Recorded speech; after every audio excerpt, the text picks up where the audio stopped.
സ്വാതന്ത്ര്യ ദിന ആഘോഷവുമായി ബന്ധപ്പെട്ട് എന്തൊക്കെ സംഭവങ്ങളാണ് ഈ ദൈവത്തിന്റെ സ്വന്തം നാടായ കേരളത്തിൽ നടക്കുന്നത്? ഒരിടത്ത് വന്ദേമാതരം മുഴുവൻ പാടുന്നു, മറ്റൊരിടത്ത് വന്ദേമാതരം പാടുമ്പോൾ തന്നെ ദേശീയ ഗാനം കൂടി പാടി രണ്ട് ഗീതത്തെയും ഗാനത്തെയും അപമാനിക്കുന്ന തരത്തിലാണ് കോഴിക്കോട് കോർപ്പറേഷൻ നടക്കുന്നത്.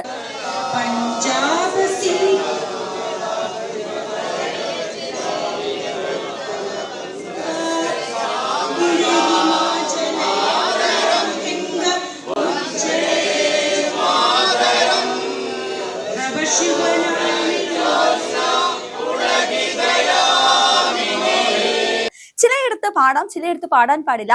ഇപ്പോൾ ഇന്നലെ നമ്മൾ കണ്ട ഒരു റിപ്പോർട്ടാണ്. അതായത് വന്ദേ മാതരം സ്കൂളുകളിൽ ആലപിക്കേണ്ടതില്ല എന്നാണ് വിദ്യാഭ്യാസ മന്ത്രിയുടെ അഭിപ്രായം. ഇപ്പൊ പറയുന്നു പല പല രീതിയിൽ അഭിപ്രായമാണ്. ഇന്ന് പറയുന്നത് സർക്കാരിന് ഒരു പരിപാടിയിൽ വന്ദേ മാതരം പാടേണ്ടതില്ല എന്നാണ്, ദേശീയഗാനം മാത്രം മതി എന്നാണ് പറയുന്നത്. അതായത് നമ്മുടെ കേന്ദ്ര സർക്കാരിന്റെ ഒരു റിപ്പോർട്ട് അനുസരിച്ച് അല്ലെങ്കിൽ നിർദ്ദേശം അനുസരിച്ച് വന്ദേ മാതരത്തിന് ശേഷമാണ് ദേശീയഗാനം പാടാൻ പാടുകയുള്ളൂ. അതാണ് റിപ്പോർട്ട്. അതിൽ ഒപ്പുവെച്ചതുമാണ്, അത് പാസ്സായതുമാണ്. അപ്പോൾ ഈ വന്ദേ മാതരം പാടാൻ പാടില്ല എന്ന് പറയുമ്പോൾ വന്ദേ മാതരത്തെ അപമാനിക്കുന്ന തുല്യമാണ്. ഇപ്പോൾ വന്ദേ മാതരത്തെ അപമാനിച്ചു കഴിഞ്ഞാൽ 3 വർഷം വരെയാണ് തടവ്. അത് ഇവർക്ക് അറിയാൻ പാടില്ലാത്തതുകൊണ്ടാണോ, അതോ ഇവര് പ്രീണന രാഷ്ട്രീയത്തിൽ കൊണ്ട് പ്രീണിപ്പിക്കുന്ന രാഷ്ട്രീയമായതുകൊണ്ട് ഇവര് ഇനി പ്രീണനത്തിന്റെ അതിൽ വശംവദരായതാണോ എന്നാണ് നമുക്ക് അറിയാത്തത്.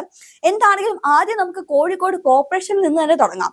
കോഴിക്കോട് കോർപ്പറേഷനില് സ്വാതന്ത്ര്യ ദിന ആഘോഷവുമായി ബന്ധപ്പെട്ട് ആഘോഷിക്കുന്ന വേളയിൽ പതാക ഉയർത്തിക്കഴിഞ്ഞ് ബാക്കിയുള്ള പരിപാടികളൊക്കെ നടന്നുകൊണ്ടിരിക്കുന്ന വേളയിൽ ദേശീയഗാനം അവിടെ ആലപിച്ചു.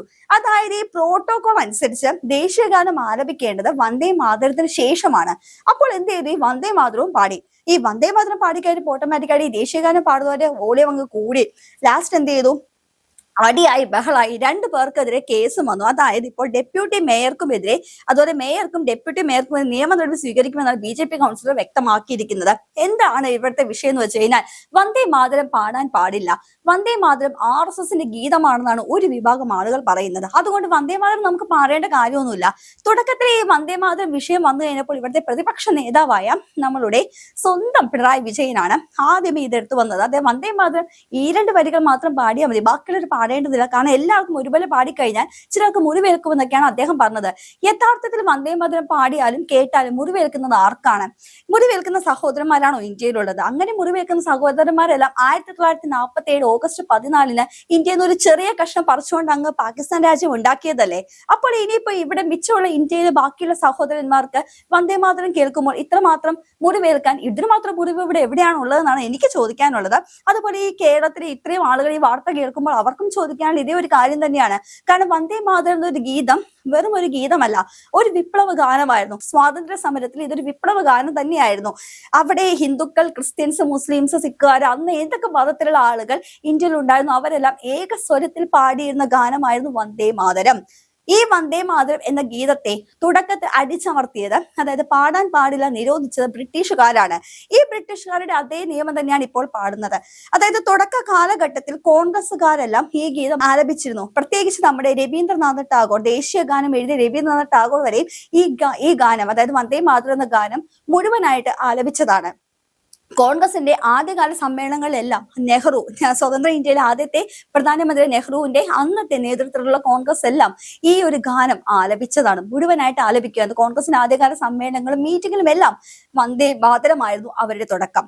ഈ തുടക്ക ഗാനമെല്ലാം ഇവർക്ക് എപ്പോ മുതലാണ് ഭ്രഷ്ടായതെന്ന് വെച്ചു കഴിഞ്ഞാൽ, അന്ന് നെഹ്റു പറഞ്ഞൊരു കാര്യമുണ്ടായിരുന്നു, മുസ്ലിം ലീഗ് എന്ന് പറയുന്ന ചത്ത കുതിരയാണ്.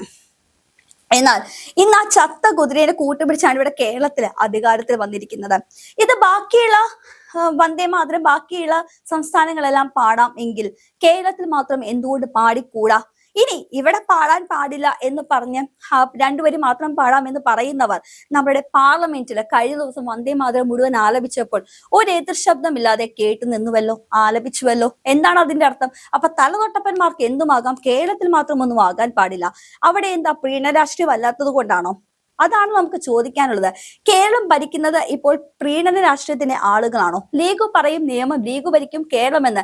VD സതീശൻ മുഖ്യമന്ത്രി ആയി കഴിഞ്ഞപ്പോൾ ഒരു മുദ്രാവാക്യം വിളിച്ചിരുന്നു, ലീഗുകാർ എന്നെ തൊടുപുഴയിൽ വിളിച്ചിരുന്നു, ഉയർത്തിയിരുന്നു. അതുപോലെ തന്നെ കോൺഗ്രസ് ജയിച്ചു കഴിഞ്ഞപ്പോൾ മുട്ടനാടിന്റെ തല അടുത്ത്, അതായത് അവിടെ ആ നഗരം മൊത്തം ചുറ്റിയതാണ്, ഞങ്ങളുടെ വിജയം ഞങ്ങൾ ഇങ്ങനെയാണ് ആഘോഷിക്കുന്നതൊക്കെ പറഞ്ഞതാണ്.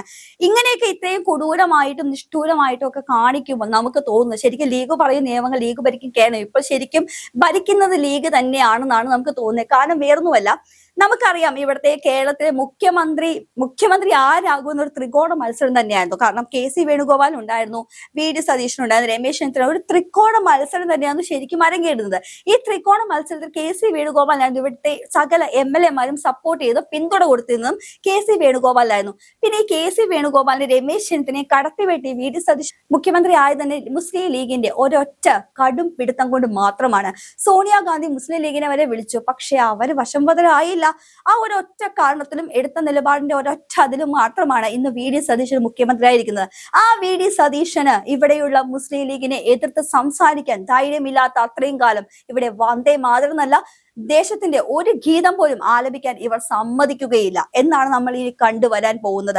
ലീഗ് പറയുന്ന നിയമം ലീഗ് ഭരിക്കും കേരളം എന്ന വാക്ക് അല്ലെങ്കിൽ ആ മുദ്രാവാക്യത്തോട് അവർ ഇപ്പോൾ നീതി പുലർത്തുകയാണ്. കോൺഗ്രസുകാർക്ക് വോട്ട് ചെയ്ത ഓരോ ഹിന്ദുക്കളും ഇപ്പോൾ അറിയണം ഇവരുടെയൊക്കെ തനി നിറം എന്താണെന്ന്. ഇപ്പോൾ ഇത് വെറും ഒരു ഗീതത്തെ അവർ ആദ്യം വെട്ടിമുറിച്ചു, അതായത് പാടാൻ പാടില്ല എന്ന് പറഞ്ഞു. ഇനി കുറച്ചു കഴിയുമ്പോൾ ഇവർ പറയാൻ പോകുന്നത് എന്താണ്? മിനി പഹൽഗാം പോലെ ഇവിടെ ആകുമോ? പലയിടത്തും കലിമ ചൊല്ലിയില്ലെങ്കിൽ കൊല്ലുന്ന ഒരു പ്രവണത ഇവർക്കുണ്ട്. അതിന് കേരളത്തിലും അത്ര വിദൂരമൊന്നുമല്ല. കാരണം കേരളം ലീഗ് പറയുന്ന നിയമമാണ്, ലീഗ് ഭരിക്കും കേരളമാണ്. കാരണം നമ്മളുടെ ഇപ്പോൾ വിദ്യാഭ്യാസ മന്ത്രിയെ ഷംസുദ്ദീന്റെ പേഴ്സണൽ സെക്രട്ടറി ആയിട്ട് അല്ലെങ്കിൽ പേഴ്സണൽ സ്റ്റാഫായിട്ട് ജമാഅത്തെ ഇസ്ലാമിയുടെ ആള് വരെ നുഴഞ്ഞു കയറിയിട്ടുണ്ട്.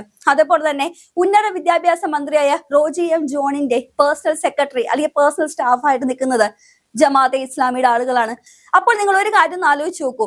മുസ്ലിം ലീഗിലൂടെ ജമാഅത്തെ ഇസ്ലാമി തന്റെ ആധിപത്യം ഇവിടെ നടപ്പാക്കാൻ നോക്കുകയാണ്. കാരണം അവർക്ക് ബഹു ആരാധന, ബഹുദൈവങ്ങളുടെ വാക്കുകൾ കേൾക്കാൻ പറ്റുകയില്ല എന്ന് പറഞ്ഞ് നമ്മുടെ വന്ദേ മാതരം എന്ന നമ്മുടെ ദേശീയ ഗീതത്തെ പോലും അവർ നമ്മുടെ ഹിന്ദുത്വമാക്കി കളഞ്ഞിരിക്കുകയാണ്. എന്തുകൊണ്ടാണ് അവർ നമ്മുടെ ഹിന്ദുത്വത്തിലേക്ക് മാത്രം വിരൽ ചൂടുന്നത്? ഇന്ത്യ എന്ന് പറയുന്നത് ഇന്ത്യയുടെ ദേശീയ ഗീതമായ വന്ദേ മാതരം എന്തുകൊണ്ടാണ് ഹിന്ദുക്കളുടെ മാത്രം എന്ന് പറയുന്നത്? ഇവിടെയുള്ള അന്ന് വിപ്ലവ ഗാനമായിട്ട് ബങ്കിം ചന്ദ്ര ചാറ്റർജിയുടെ തൂലികയിൽ വിരിഞ്ഞ ഈ ഒരു ഗാനത്തെ അല്ലെങ്കിൽ ഈ ഒരു ഗീതത്തെ വിപ്ലവ ഗാനമായിട്ട് നെഞ്ചേറ്റിയ ഒരു തലമുറയായിരുന്നു നമ്മുടെ മുൻ തലമുറ. ആ മുൻ തലമുറയെ പോലും പരിഹസിക്കുന്ന രീതിയിലാണ് ഇപ്പോൾ നമ്മുടെ കേരളത്തിൽ നടന്നുകൊണ്ടിരിക്കുന്ന കാര്യങ്ങൾ. ഇവിടെയുള്ള ആളുകൾ തന്നെ വന്ദേ മാതരത്തെ തള്ളി പറയാൻ തുടങ്ങി. ചില ആളുകൾ പറയുന്നുണ്ട് വീട്ടിൽ പോയി പാടൂ. അങ്ങനെ വീട്ടിൽ പോയി പറമ്പിൽ പോയി പാടാനുള്ള ഒന്നല്ല നമ്മുടെ ദേശീയ ഗീതമായ വന്ദേ മാതരം എന്ന്. ഇവറ്റകൾക്ക് ഇനി എന്നാണ് ബോധം വരിക? നമ്മൾക്ക് വിവേചന ബുദ്ധിയുണ്ട്. ആ വിവേചന ബുദ്ധി വെച്ച് ചിന്തിക്കുമ്പോൾ വന്ദേ മാതരം എന്ന ദേശീയ ഗീതം ദേശീയ ഗാനത്തോടൊപ്പം ചേർത്ത് നിർത്തേണ്ട ഒരു കാര്യം തന്നെയാണ്. അപ്പോൾ ദേശീയ ഗീതത്തെ മാത്രം ഇങ്ങനെ അപമാനിക്കുന്ന തരത്തിൽ പെരുമാറി കഴിഞ്ഞാൽ 3 വർഷം വരെ തടവ് ഇവിടെയുണ്ട്. ഇനി സംസ്ഥാന സർക്കാർ ഈ ഗീതം ആലപിച്ചില്ല, ഇപ്പോൾ വന്ദേ മാതരത്തെ തഴഞ്ഞ് ദേശീയ ഗാനം മാത്രമാണ് പാടാൻ ഉദ്ദേശിക്കുന്നതെങ്കിൽ വലിയ വിപത്ത് തന്നെ സർക്കാർ നേരിടേണ്ടി വരും. എന്താണെങ്കിലും നമുക്ക് കണ്ടു തന്നെ അറിയാം എന്താകുമെന്ന്.